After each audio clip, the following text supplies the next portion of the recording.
Tom Riley wiped the sweat from his forehead as he looked out at his dying cattle ranch.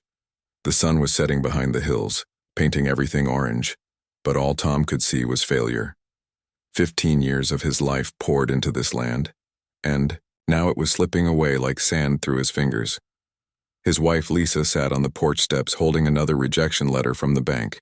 They had tried everything to save their home. Sold the good horses, let half the workers go, even took out loans against equipment that was already falling apart. But it wasn't enough. Nothing was ever enough anymore. The bank wants an answer. By Monday, Lisa said quietly, not looking up from the paper. If we can't pay the $30,000, they're taking everything.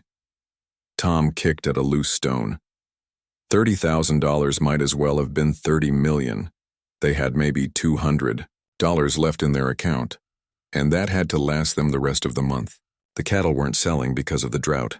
The hay crop had failed.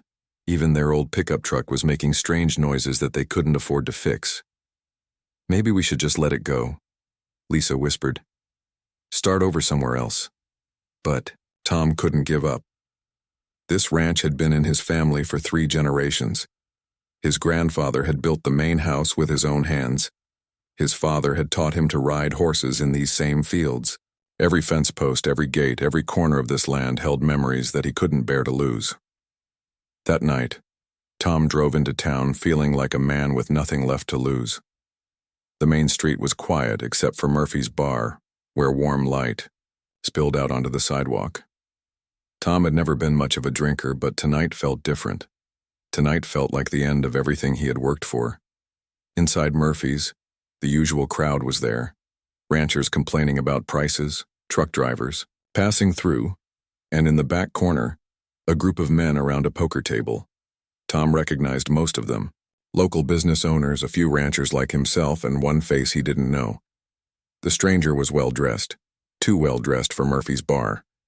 His suit probably cost more than Tom made in 6 months. Diamond watch, expensive shoes, and the kind of confident smile that came from never worrying about money. The man was clearly winning, with stacks of cash piled in front of him. You look like you could use a drink, said Murphy, the bar owner, sliding a beer across the wooden counter. Rough day? Rough life, Tom replied, taking a long sip. The cold beer felt good going down, but it didn't wash away the bitter taste of failure. You know, Murphy said, nodding toward the poker table, that rich fellow over there has been winning all night. Cleaned out half the guys already. Name's David Cross. Says he's in the oil business. Tom watched the game for a while. The stranger, David, played with the casual confidence of someone who could afford to lose. He joked with the other players, ordered expensive whiskey, and threw around $100 bills like they were nothing. Your turn to try your luck? David called out, noticing Tom watching. We could use some fresh blood in this game. Tom shook his head. Don't have that kind of money. Come on, David insisted, his eyes slightly glazed from drinking. What's the worst that could happen? You're already having the worst day of your life, right? Something in those words hit Tom like a punch to the gut. The worst day of his life. That's exactly what it was. In 3 days, everything he had ever worked for would belong to the bank. His wife would have to find somewhere else to live. His family's legacy would be over. What's the buy-in? Tom heard himself asking. $500 to start, David said, shuffling cards with practiced ease. But don't worry if you don't have it all. We accept IOUs from honest men. $500 was more than Tom could afford to lose. It was money they needed for groceries, for gas, for the basic necessities of life. But what did it matter now? In 3 days, they'd have nothing anyway. Tom pulled out his wallet and counted his cash. $237. Everything they had left in the world. I've got $237, he said, his voice steadier than he felt. David looked at the money and smiled. Tell you what, friend, I like your face. I'll spot you the rest. Consider it a loan between gentlemen. The other players made room for Tom at the table. His hands were shaking as he picked up his first hand of cards. 2 queens, a jack, a 9, and a 4. Not great, but not terrible either. The betting started small, but it quickly grew. David, seemed to have an endless supply of money, raising the stakes with every hand. Tom won a few small pots early on, which gave him hope, but then lost 2 big hands that wiped out most of his chips. By midnight, most of the other players had gone, home broke. It was just Tom and David now, sitting across from each other under the dim light of Murphy's old lamps.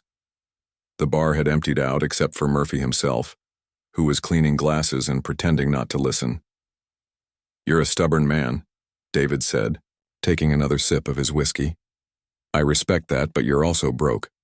Tom looked down at his remaining chips, maybe $50 worth. Not enough to matter in a game this big.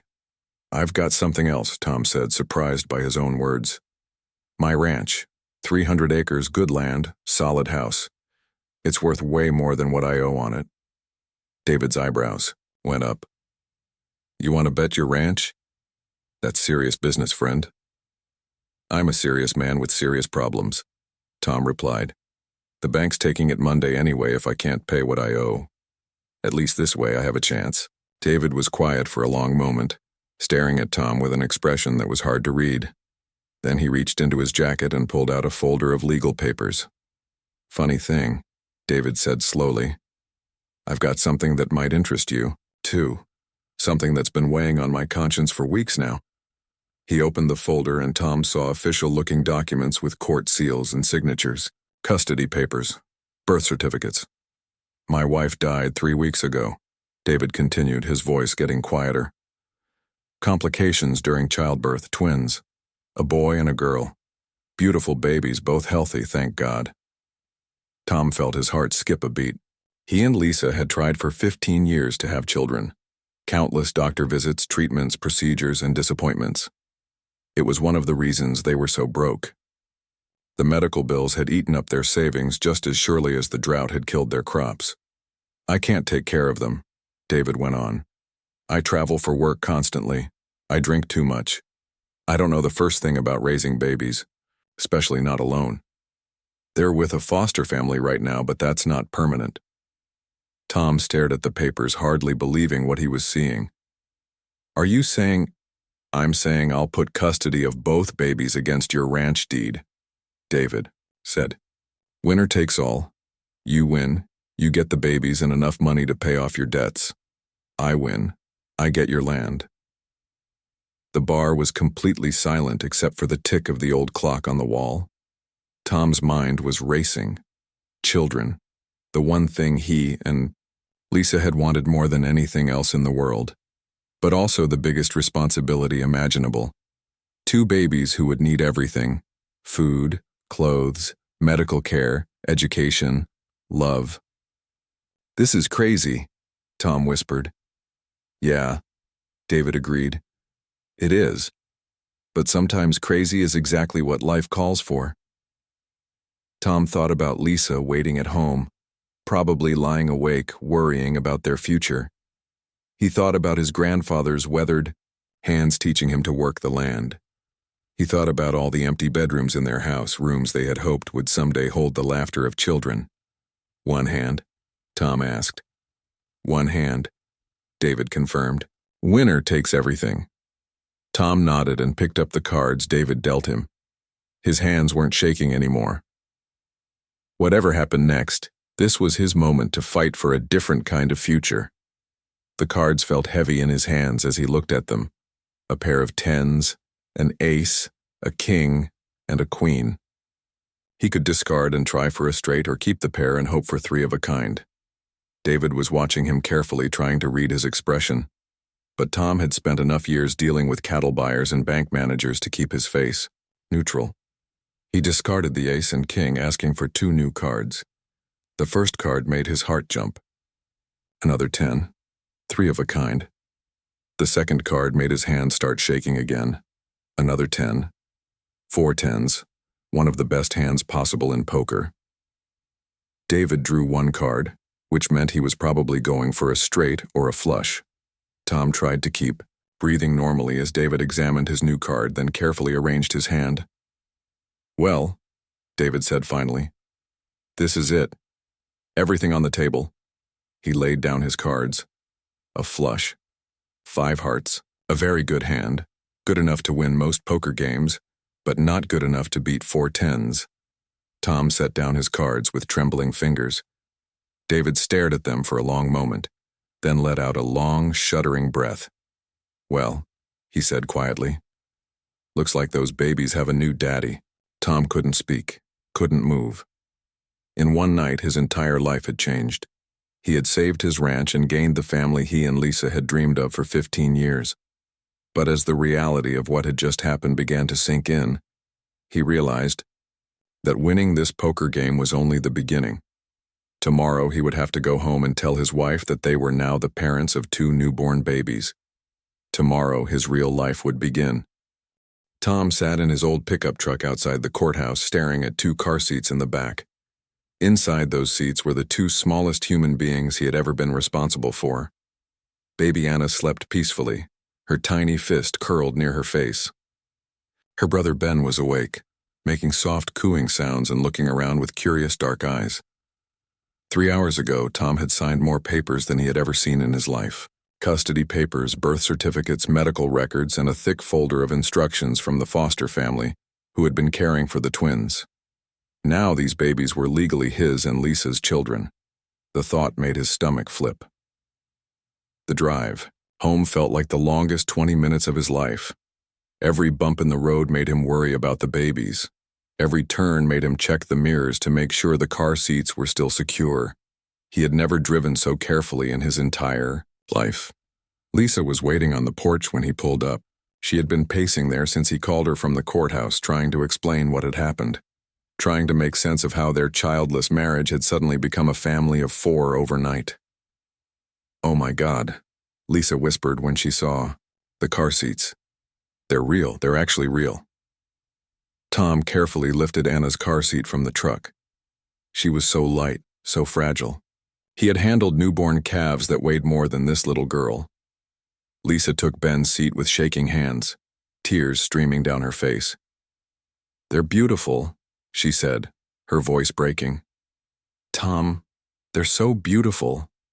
Inside the house, they set the car seats on the kitchen table and just stared. Both babies were awake now, looking around at their new home with wide, innocent eyes. Anna had wispy blonde hair and pale skin. Ben had darker hair and the kind of chubby cheeks that made you want to smile. "What do we do now?" Lisa asked. That was the question Tom had been dreading. The foster mother had given him a bag of supplies and a list of instructions, but reading about caring for babies was different from actually doing it. These tiny people needed to be fed every 2 hours. Their diapers had to be changed constantly. They needed baths and medicine and attention 24 hours a day. "I guess we figure it out as we go," Tom said, trying to sound more confident than he felt. The first diaper change was a disaster. Tom had changed plenty of diapers on baby calves, but human babies were completely different. Anna screamed the entire time, her little face turning bright red. Tom's hands were too big and clumsy for the tiny diaper tabs. By the time he finished, both he and Anna were crying. Lisa tried feeding Ben with the bottles the foster family had provided. The baby latched on eagerly, but halfway through he spit up all over Lisa's shirt. Then he started crying, a sharp, piercing sound that seemed to cut right through their heads. "Maybe he's still hungry?" Tom suggested. "Or maybe he ate too much," Lisa replied. "I don't know. How are we supposed to know?" By evening, both Tom and Lisa were exhausted. They had managed to feed the babies 3 times, change countless diapers, and take turns walking around the house trying to calm their crying. The twins seemed to take turns being upset, so there was never a moment of complete quiet. "This is insane," Lisa said, bouncing Ben gently while Anna finally slept in Tom's arms. "We don't know what we're doing. We're going to mess this up." "No, we're not," Tom said firmly. "We're learning. It's only been 1 day." But privately, he was having the same doubts. These babies deserved parents who knew how to take care of them, parents who had planned and prepared and read books and taken classes, not a desperate rancher who had won them in a poker game. The first night was the longest of their lives. Anna and Ben seemed to be on completely different schedules. When one was sleeping, the other was crying. Tom and Lisa took turns getting up, stumbling around in the dark, trying to figure out what each baby needed. At 3 in the morning, Tom was walking around the living room with Anna while Lisa tried to get Ben back to sleep. Both babies were crying and nothing they did seemed to help. "Maybe they want their real parents," Lisa said, her voice hollow with exhaustion. "Maybe they know we're not who they're supposed to be with." "We are their real parents now," Tom said, but he wasn't sure he believed it himself. The next morning brought a knock at the door that Tom had been dreading. David Cross stood on their porch, looking sober and regretful. His expensive suit was wrinkled, his hair messy, and his eyes were red like he hadn't slept either. "I made a mistake," David said without any greeting. "I was drunk and grieving and I made a terrible mistake.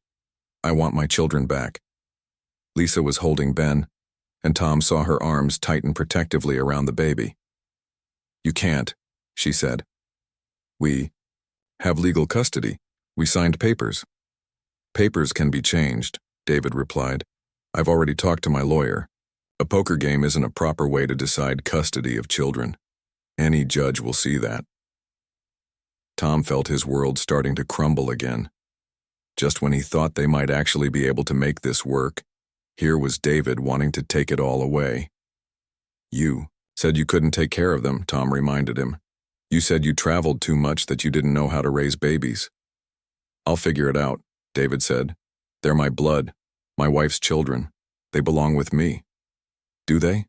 Lisa asked, quietly. "Because last night when Anna was crying, she stopped when I held her. When Ben was fussy, he calmed down when Tom sang to him. Maybe blood isn't the only thing that matters." David looked at the babies, and Tom saw something flicker in his eyes. Doubt, maybe. Or fear. I can't live with myself if I don't.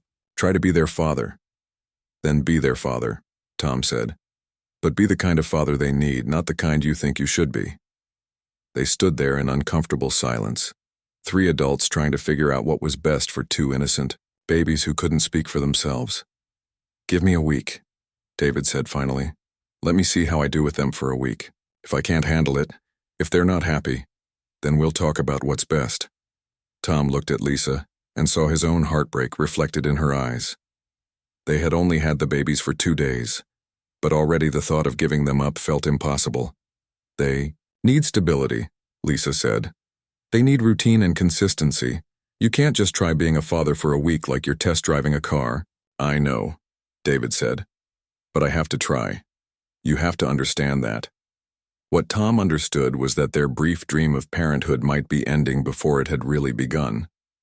But he also understood something else. If David was the better choice, for these babies, if he could give them things that Tom and Lisa couldn't, then maybe that's what mattered most.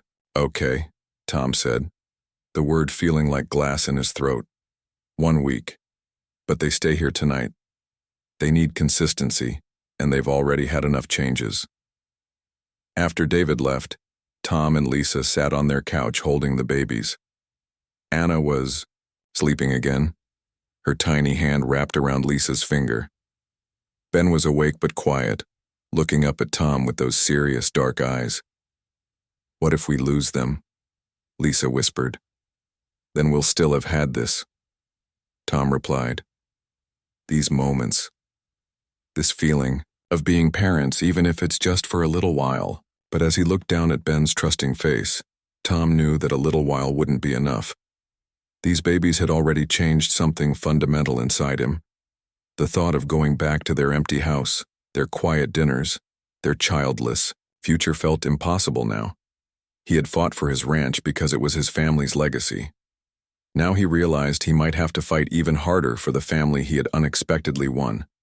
Because sometimes the most important battles aren't about land, or money or pride. Sometimes they're about love and the people who need you most. 3 months had passed since that life-changing poker game, and Tom barely recognized his own life anymore. The quiet ranch house had become a symphony of baby sounds, crying, cooing, laughing, and the constant hum of washing machines cleaning endless loads of tiny clothes. Lisa had quit her job at the bank to stay home with Anna and Ben. It was a decision that scared them financially, but they had no choice. Daycare for 2 infants would have cost more than Lisa's salary, and neither of them could bear the thought of leaving the babies with strangers so soon.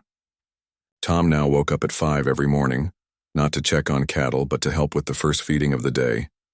He had become an expert at warming bottles to the perfect temperature and could change a diaper in the dark without waking the other baby. His rough rancher hands had learned to be gentle with tiny bodies and delicate skin. The changes weren't just practical. Tom found himself talking differently, thinking differently, even dreaming differently. Instead of worrying about cattle prices and weather, he worried about whether Anna was eating enough and whether Ben's slight cough meant something serious. "You're a natural at this," Lisa said one morning, watching Tom feed Ben while simultaneously rocking Anna's bouncy seat with his foot. "I never would have imagined you juggling babies like this." Tom smiled, but he knew Lisa was struggling more than she let on. She had wanted children for so long, but the reality of caring for twins was overwhelming. Some days she seemed to glow with happiness. Other days, Tom found her crying quietly in the kitchen while the babies napped. "I feel like I'm failing them," she had confessed one particularly difficult day. "Other mothers seem to know instinctively what their babies need. I'm just guessing all the time." "We're all just guessing," Tom had replied. "Even the mothers who gave birth to their babies. Nobody hands you a manual when you become a parent." But their biggest challenge wasn't learning to care for the babies. It was David Cross, who had been visiting every few days, trying to figure out if he could handle being a single father. David's visits were awkward for everyone. He would arrive, in his expensive car, dressed in his business suits, and try to connect with babies who barely knew him. Anna would cry when he held her. Ben would stiffen and look around for Tom or Lisa. After an hour or two, David would leave looking frustrated and defeated. "This isn't working," he said after one particularly difficult visit. "They don't even know me. I'm like a stranger to them." "Because you are a stranger," Lisa said gently. "Children need time to bond. You can't just show up occasionally and expect them to love you." "So what am I supposed to do?" David asked. "Give up? Pretend they're not my children?" Tom saw the pain in David's eyes and felt sorry for him. Losing a wife and then struggling to connect with your own children had to be devastating. But Tom also saw how the babies responded to him and Lisa now. Anna would smile when she heard Tom's voice. Ben would calm down instantly when Lisa picked him up. They had become a family, even if it had happened in the strangest possible way. The situation became more complicated when Anna developed severe colic. She would cry for hours every evening. Nothing could console her, and the sound was heartbreaking. Tom and Lisa took turns walking with her, trying different positions, different sounds, different everything. "Maybe there's something wrong with her," Lisa worried during one especially bad night. "Maybe she needs to see a specialist." They took Anna to see Dr. Roberts, the only pediatrician within 50 miles of their ranch. Dr. Roberts was an older man who had delivered half the babies in the county and had seen everything. "Colic is tough," he said after examining Anna thoroughly. "Some babies just have sensitive digestive systems. The good news is that she's otherwise perfectly healthy. The bad news is that colic usually lasts 3 to 4 months.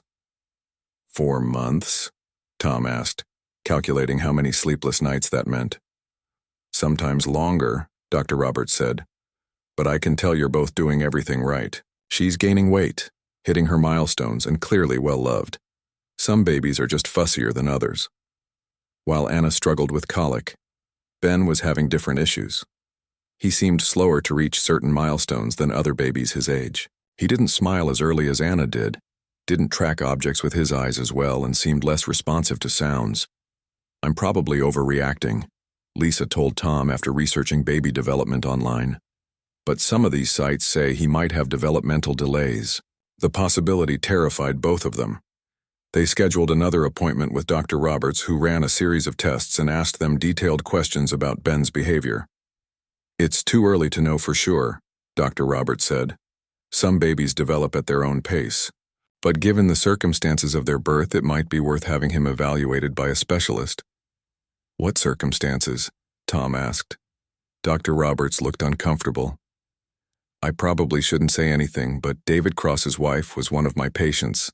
She had some complications during pregnancy that could affect the baby's development. Tom felt his stomach drop. What kind of complications? I can't give you details without David's permission, Dr. Roberts said. But if you're going to be these children's permanent guardians, you have a right to know their complete medical history. That evening, Tom called David and asked him to come to the ranch. They needed to have a serious conversation about the baby's health and their future. David arrived looking tired and stressed. His visits with the babies weren't going well, and Tom could see that he was starting to realize that wanting to be a father and actually being one were very different things. Dr. Roberts says there might be some medical issues we need to know about, Tom said directly. If we're going to take care of Anna and Ben properly, we need their complete medical history. David was quiet for a long time, staring out at the fields where Tom's cattle grazed peacefully in the evening light. My wife had problems with addiction, he said finally. Pills mostly. Pain medication that she got addicted to after a car accident. She was clean during most of her pregnancy, but she had a relapse in the last few months. Tom felt his heart sink. He had heard about babies born to mothers with addiction issues. The potential problems were serious and long-lasting. The doctors said the babies seemed fine at birth, David continued. But they warned me that there could be developmental issues later on, learning disabilities, attention problems, behavioral issues. Why didn't you tell us this before? Lisa asked. Because I was hoping it wouldn't matter, David admitted. I was hoping they would be completely normal and none of it would affect them. Tom looked at Anna, sleeping peacefully in her swing, and Ben, playing quietly with his toys on a blanket. They were just innocent babies who deserved love and care regardless of any challenges they might face. It doesn't change anything, Tom said firmly. Whatever issues they have, we'll deal with them. But we need to know everything so we can get them the right help. David looked surprised. You still want them, even knowing they might have problems? They're not problems, Lisa said. They're our children.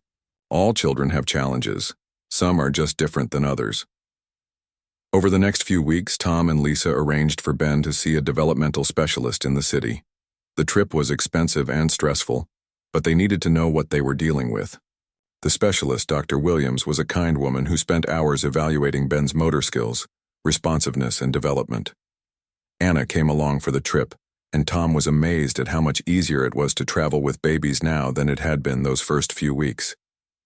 Ben is developing slower than average in some areas, Dr. Williams explained. But he's well within the normal range, and many of his delays could simply be due to being born a few weeks early. I don't see any major red flags at this point. So he's going to be okay? Tom asked. Every child develops at their own pace, Dr. Williams said. Ben might need some extra support as he grows, but there's no reason he can't have a completely normal, happy life. The most important thing is that he has parents who love him and are committed to getting him whatever help he needs. On the drive home, Tom felt a weight lift from his shoulders. Whatever challenges lay ahead, they would face them as a family.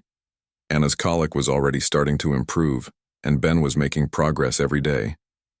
I think David is going to give up his claim, Lisa said as they drove through the desert landscape toward home. Did you see his face when Dr. Williams was talking about long-term support and therapy? He looked terrified. Tom had noticed it too. David wanted to be a good father, but he wasn't prepared for the reality of raising children who might need extra help.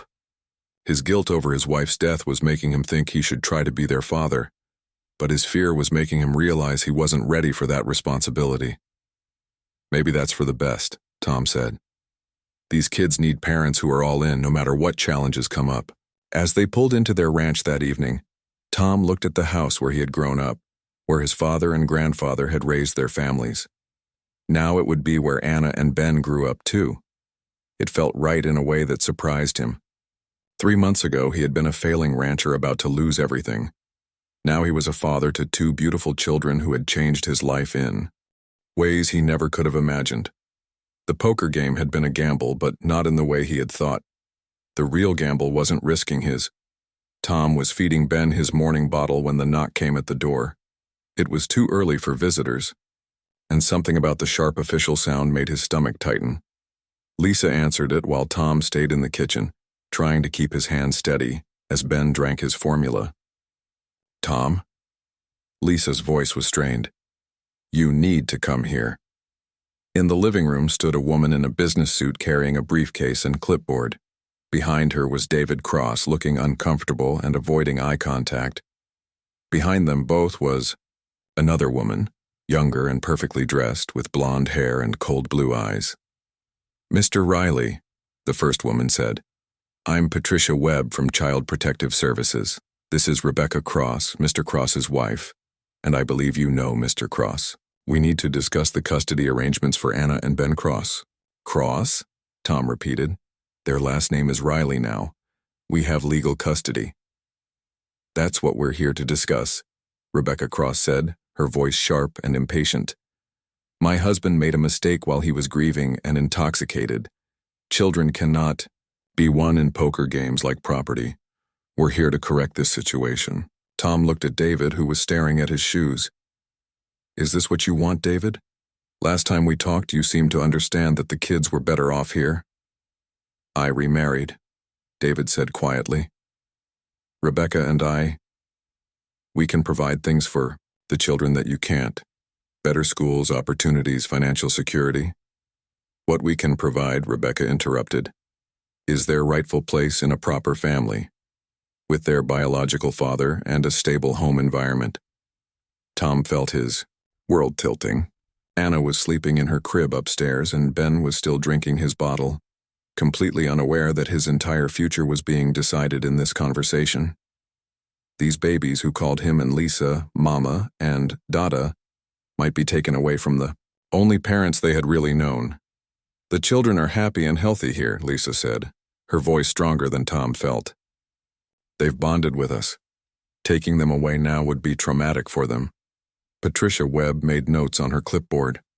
"That's exactly what we need to evaluate. I'm going to need to see the children's living conditions, their medical records, and speak with you both about your ability to provide for their needs." The next hour was the longest of Tom's life. Patricia Webb examined every room in the house, asking questions about their income, their daily routine, their plans for the children's education. She took pictures of the nursery they had set up, the high chairs in the kitchen, the baby-proofed living room. Rebecca Cross followed behind, making disapproving comments about the house's age, the distance from good schools, the lack of cultural opportunities in their small town. "The children would have their own rooms in our house," she told Patricia Webb. "Private tutors, music lessons, the best of everything. Here they'll be lucky to get a decent public education." Tom watched Anna sleep while the strangers discussed her future like she was an object to be distributed. She had finally overcome her colic and was sleeping through the night. She smiled when she saw Tom's face and clapped her hands when Lisa sang to her. Ben was walking now, taking wobbly steps, between the couch and coffee table, giggling every time he made it across the room. These weren't just babies anymore. They were his children in every way that mattered. "I'll need to interview neighbors and community members," Patricia Webb said. "Get references for your character and parenting abilities.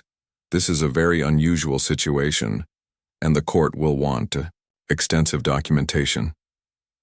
After the officials left, Tom and Lisa sat in their kitchen feeling like their world was falling apart all over again. The babies were napping, and the house felt too quiet. "They're going to take them away," Lisa said, tears streaming down her face. "That woman, Rebecca, she has money and resources we can't compete with." Tom pulled Lisa close, but he was scared too. David and Rebecca could give the children things that Tom and Lisa never could. Private schools, college funds, travel opportunities, connections that would help them succeed in life. All Tom could offer was love, hard work, and a simple life on a cattle ranch. But over the next few days, something unexpected happened. Word spread through their small community about the custody battle, and people Tom barely knew started showing up at their door. Mrs. Henderson from the grocery store came by with a casserole and a character reference letter she had written. "Those babies light up when they see you two," she said. "Anyone with eyes can see how much they love you." Pastor Williams from the church they attended irregularly arrived with letters from a dozen church members who had seen Tom and Lisa with the children. Money can't buy what you've given those kids, he said. Love like that is priceless. Even Dr. Roberts made a surprise visit. I've been practicing pediatric medicine for 30 years, he told them. I've seen children from wealthy families who were neglected and children from poor families who were cherished. Anna and Ben are thriving under your care. That's what matters. The most surprising visit came from Jack Morrison, a successful rancher from the next county over. Tom had met him a few times at cattle auctions but didn't know him well. I heard about your situation, Jack said. My wife and we went through something similar years ago. Adopted our daughter when she was a baby, then had to fight her birth parents when they changed their minds. Nearly destroyed us financially, but it was worth every penny. Jack handed Tom a check that made his eyes widen. This is for your legal fees. No child should be torn away from parents who love them just because the birth parents have more money. I can't accept this, Tom said. You can and you will, Jack replied. That little girl is grown now, has children of her own. She's the best thing that ever happened to my wife and me. Some families are made by blood, some are made by choice. Yours was made by choice, and that's just as real. Tom hired a lawyer, Martha Stevens, who specialized in family law. She was tough and experienced, and she didn't try to sugarcoat the challenges they faced. David Cross has rights as the biological father, she explained. But he also voluntarily signed custody over to you in a legal proceeding. The poker game aspect is unusual, but the custody transfer was properly witnessed and filed. That works in your favor. What about his new wife? Lisa asked. Rebecca Cross has no legal standing, Martha said. She's not the children's biological mother, and she wasn't involved in the original custody decision. But she does bring financial resources that could influence a judge's decision about what's in the children's best interests. The preliminary hearing was scheduled for the following month. In the meantime, Patricia Webb continued her investigation, interviewing everyone from Tom and Lisa's neighbors to their bank manager to the pediatrician. Tom tried to keep life normal for Anna and Ben, but the stress was affecting everyone. Lisa wasn't sleeping well, and Tom found himself constantly worried about saying or doing something that might be used against them in court. The children seemed to sense the tension. Ben became clingy, crying whenever Tom left the house for ranch work. Anna, who had been sleeping through the night for weeks, started waking up multiple times, as if she was afraid of something. This is exactly what I was worried about, Lisa said one night after they had finally gotten both children back to sleep. All this uncertainty is hurting them. Maybe we should just let David and Rebecca have them. Maybe that would be better for Anna and Ben in the long run. No, Tom said, firmly. These children belong with us, not because of some poker game, but because we're their parents in every way that matters. We're not giving up. 2 weeks before the hearing, David showed up at their door alone. He looked older than he had 6 months ago, and there was something defeated in his posture. Rebecca's at a hotel in town, he said. She didn't want to come with me for this conversation.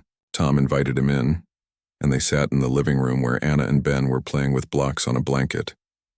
Both children barely glanced at David, too absorbed in their toys to pay attention to the stranger. I've been watching them, David said quietly. Every time I visit, I see how they respond to you two, how they light up when you walk in the room, how they run to you when they're scared or hurt. Tom didn't say anything, just waited for David to continue. Rebecca thinks I'm weak for even considering backing down, David went on. She says they're my children and I have a responsibility to raise them. She's already enrolled them in preschool programs, found a nanny, planned out their entire future. What do you think? Tom asked. David was quiet for a long time, watching.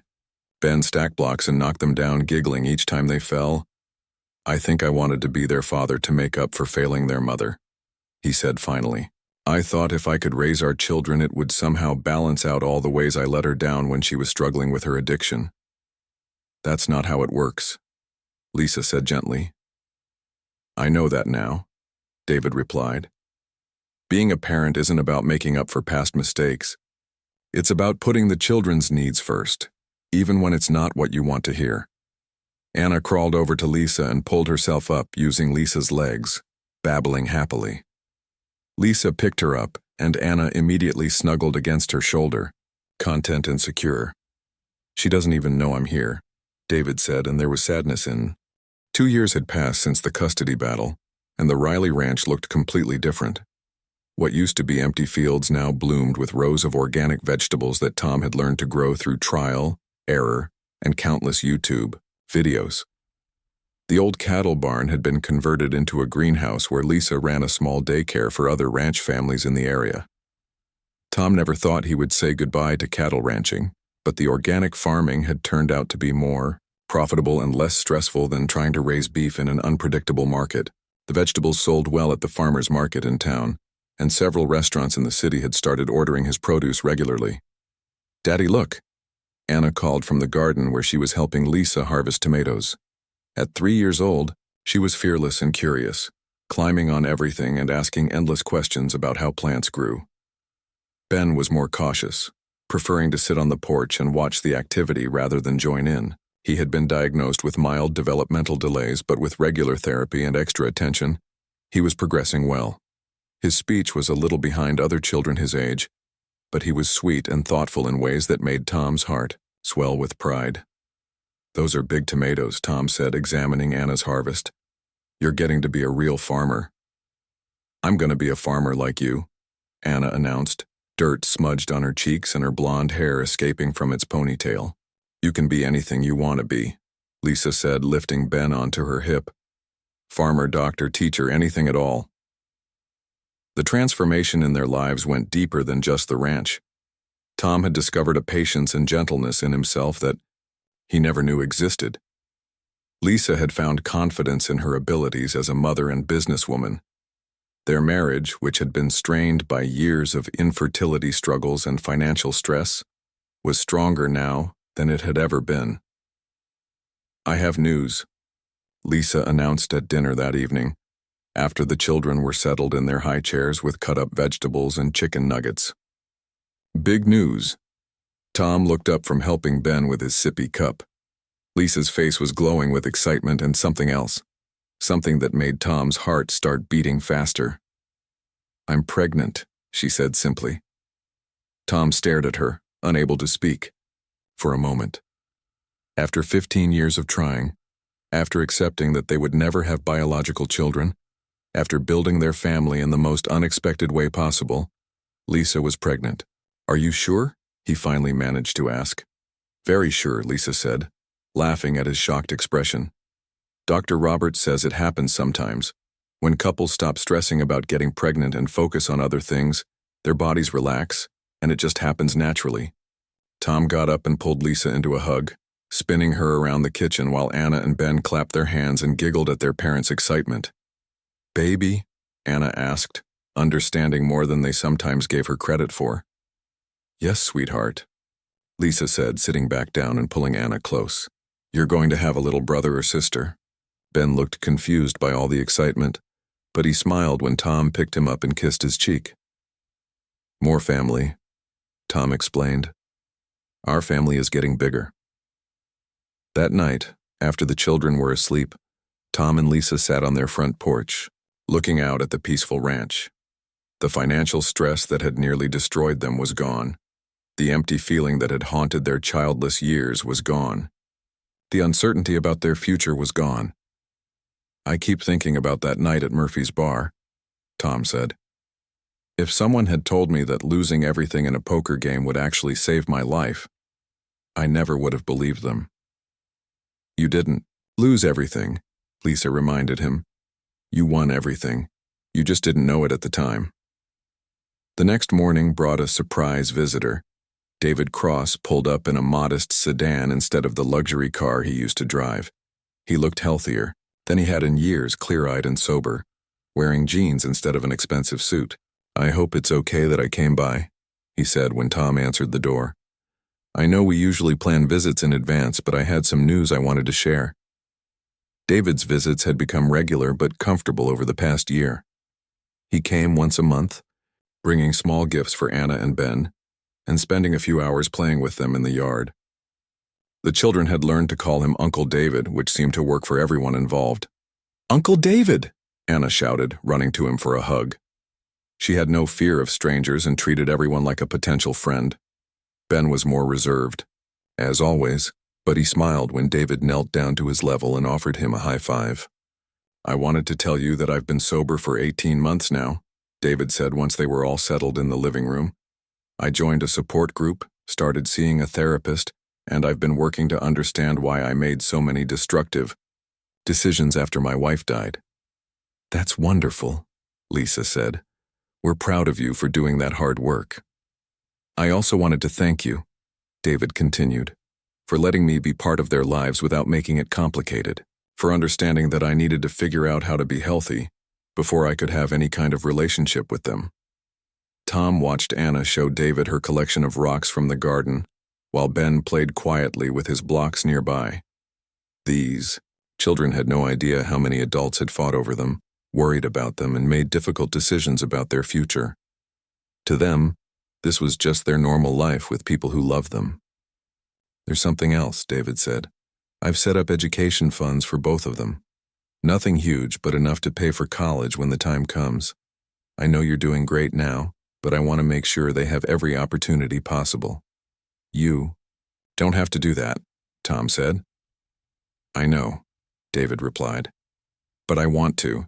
It's the one way I can contribute to their future without disrupting the present you've built for them." 6 months later, Lisa gave birth to a healthy baby boy they named Chaluk. Anna was fascinated by her tiny brother and wanted to help with everything from feeding to diaper changes. Ben was more cautious about the new baby at first, but gradually warmed up to having another person in the house. "Now we're a family of 5, Tom said, holding Luke while Lisa recovered from the delivery.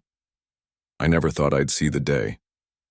"Luke makes it official," Lisa said, smiling despite her exhaustion. "Anna and Ben are going to be amazing big siblings." Tom looked down at the baby in his arms and felt overwhelmed by gratitude.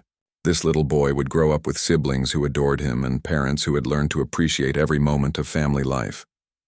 He would never know a time when his parents weren't completely devoted to their children. The ranch continued to prosper. Tom's organic vegetables were now sold in 3 different cities, and Lisa's daycare had a waiting list of families who wanted their children to spend time in her nurturing, outdoor environment. They had paid off all their debts and were even, saving money for the first time in years.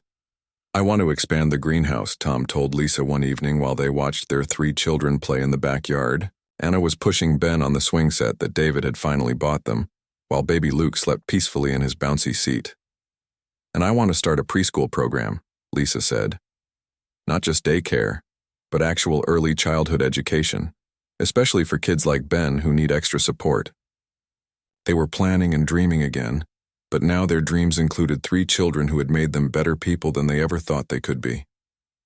5 years after that desperate night at Murphy's bar, Tom stood in the same spot where he had once seen only failure and loss. Now he saw thriving gardens, happy children, and a future full of possibilities. Anna was learning to read and could already identify most of the vegetables in their garden. Ben was progressing well in his therapy and had started speaking in full sentences. Luke was walking and getting into everything, keeping everyone on their toes. "Daddy," Anna said one day while they were working in the garden together, "how did me and Ben get to be your kids?" It was a question Tom had been expecting but still wasn't sure how to answer. He and Lisa had decided to always be honest with the children about their origins, but in age-appropriate ways. "Well," Tom said carefully, "your first daddy couldn't take care of you when you were babies, so he asked me and Mommy if we wanted to be your parents instead. And we said yes because we loved you from the very first moment we saw you." "Did you want to be our daddy?" Anna asked. "More than anything in the whole world," Tom said, and it was completely true. Even though he hadn't known it at the time, everything in his life had been leading him toward that moment when 2 tiny babies had made him a father. "Good," Anna said, apparently satisfied with this explanation, "because you're the best daddy ever." That evening, as Tom tucked all 3 children into their beds and read them their favorite story, he reflected on how dramatically his life had changed. The desperate man who had risked everything on a poker game was gone, replaced by someone who understood that the best things in life couldn't be won or lost in a single night. They had to be built day by day, choice by choice, with love and patience and commitment. The ranch that had once represented the weight of family expectations now represented new traditions and fresh possibilities. Anna and Ben,